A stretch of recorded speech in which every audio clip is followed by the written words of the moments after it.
Hello, YouTube fans. Here we are again, gardening with Vincenzo. We're in Vincenzo's kitchen, a couple days after Valentine's Day. Look at those beautiful roses.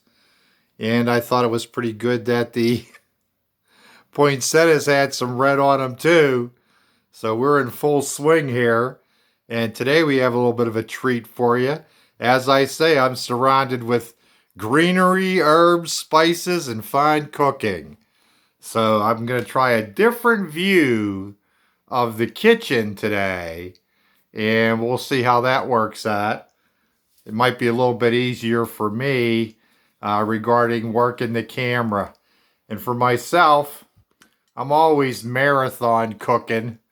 If I'm burning the stove, running the stove, I usually put a couple of things in there. And I just got back from the grocery store. I had to restock myself with some chili, so I have a pot of chili going on this stove. I've preheated my oven, and I happened to pick up a whole chicken. They had them on sale for 98 cents a pound. Where can you buy chicken for less than $1 a pound? I thought I have to grab one of these. And one of the things that I really, really like is a rosemary ginger flavored chicken. And so I'm going to start here just momentarily and welcome everybody aboard in Vincenzo's kitchen. So what we have is my chili going on here in a pot. Already got that going. Oven's preheated. And I already took the liberty of taking him out of the bag. He's a little chilly yet. A nice whole chicken.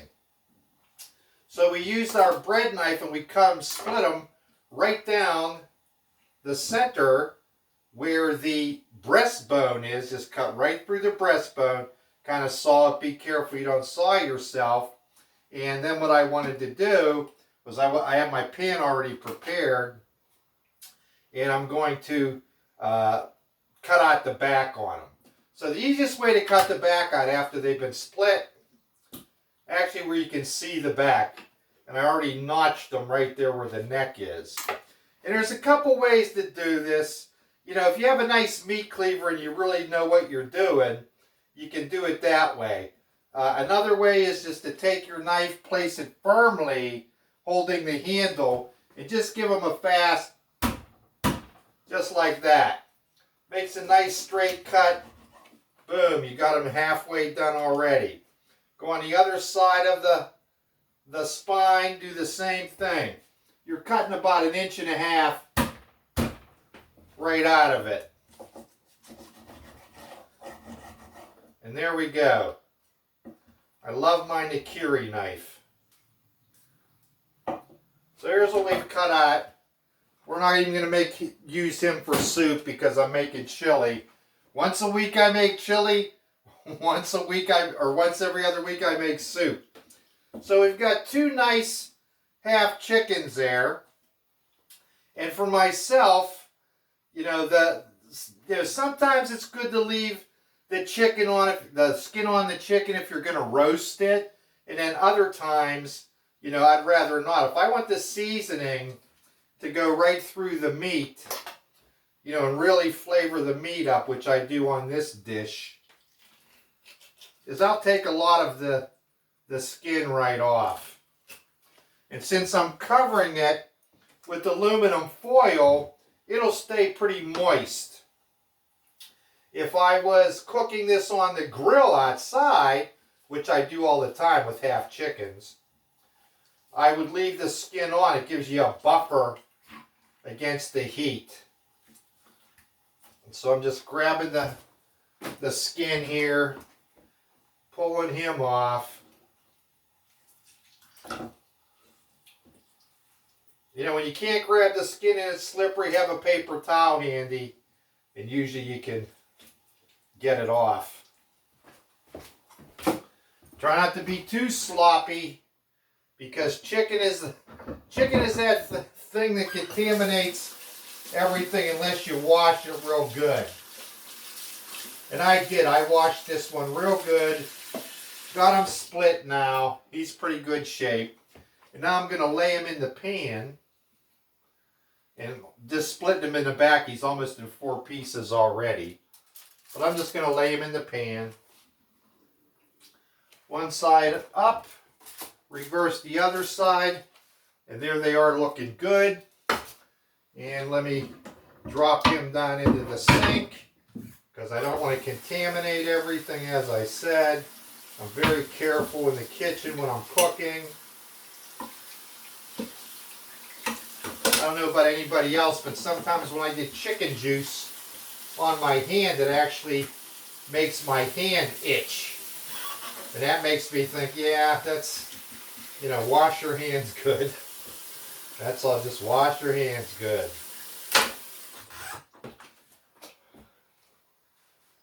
All right, now we're going to season him up. And one thing that I do want to do is, I do want to throw a little bit of pepper on him. So we're going to pepper him just mildly. Just to get a little of the flavor in there. That was good. And now we're going to take a little bit of basil. Basil and chicken goes very well together. I just want a little bit of the flavor, a mild flavor, because I want the rosemary to be one of the predominant, rosemary and the ginger. So now I have rosemary, probably one of the most underutilized of the spices slash herbs. And you know, rosemary is, you smell it, it smells woodsy, it smells nutty, flavorful. It's very scent rich. They use it in potpourri too, by the way.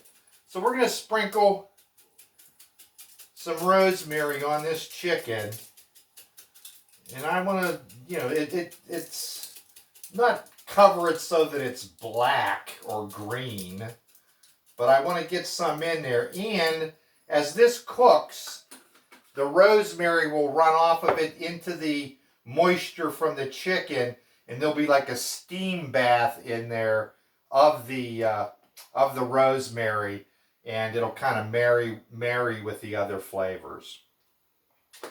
And now I'm just going to take a little bit of ground ginger, and I intend to do a video on how to grow your own ginger. Ginger is very healthy for you. There's a lot of benefits from ginger. There's a lot of benefits from cilantro. A lot of GI benefits from basil. And since I've had my incidences with cancer, I try to load myself with antioxidants. I still, as you can see with the bandage, I got my stitches out and have a huge wound underneath there. But I was able to get caught, I guess, in the early stages, so that's a good thing, you know, stage 1. All right, so here's what we look like with the chicken. And now what I'm going to do is just seal them up. I'm not even going to salt them. I figure the person who can add their salt and, you know, more pepper if they want. But I'm going to seal them up in one of my lasagna pans that's been used so much that I have to actually, excuse me, coat it with the aluminum foil. I'm not even going to poke any holes in this because I really want that bath rosemary scent to permeate the chicken. This chicken will be beautifully moist, wonderfully flavorful. It'll be done in, I have my oven on 375. I actually should have added about an ounce of water in here to get the whole process going. I forgot. And, well, let me do this. We'll just unwrap them a moment. Again, I use filtered water. My water's double filtered. I do that because of the iron content. This is a 3-ounce Dixie cup. I filled it up a little bit. There we go. That'll start the whole process.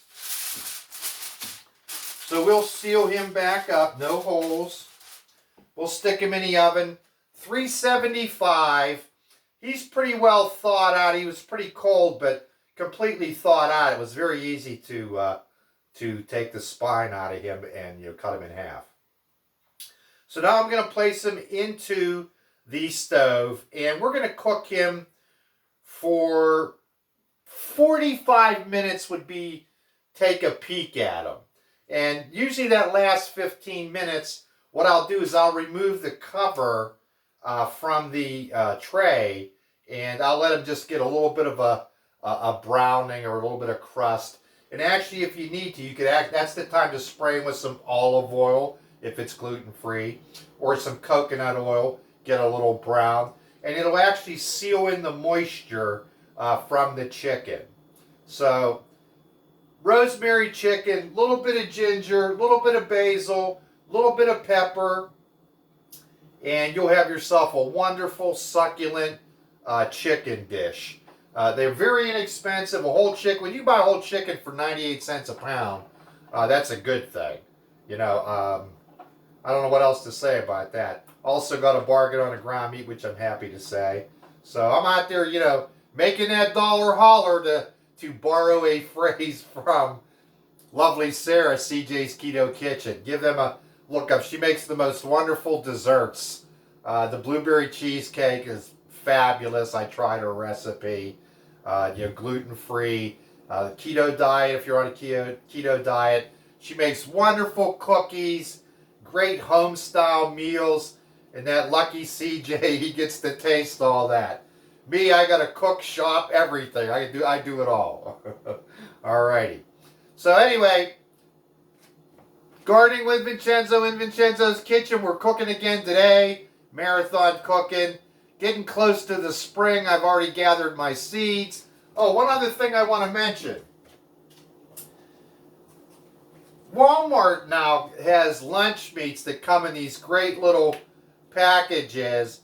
And, my wife is always looking for containers for leftovers, when we take stuff over to her dad. That's one of the reasons I make chili all the time, because he loves my chili. You've heard me say that before. But, instead of just opening these up, tossing them away, these are great little leftover containers. And if you were packing your lunch, this is a great little container to put a sandwich in. You don't even have to use the plastic bag. Reusable, put it in the top rack of the dishwasher to sanitize it. There's another use of the plastics. Here's another use. If you have them small Dixie cups, and these are wide enough to fit onto the windowsill, if you got some Dixie cups, you could put 2. You could get 6 Dixie cups in here. This tray is watertight. You poke a hole in the bottom with a toothpick of the Dixie cup, fill it up with dirt. There's your starting tray right there. And you can sit them right on top of the thing just like that. So there's your starting tray. So there's another use for this. I love finding uses to get more than one use out of plastic. All right, here's another great video.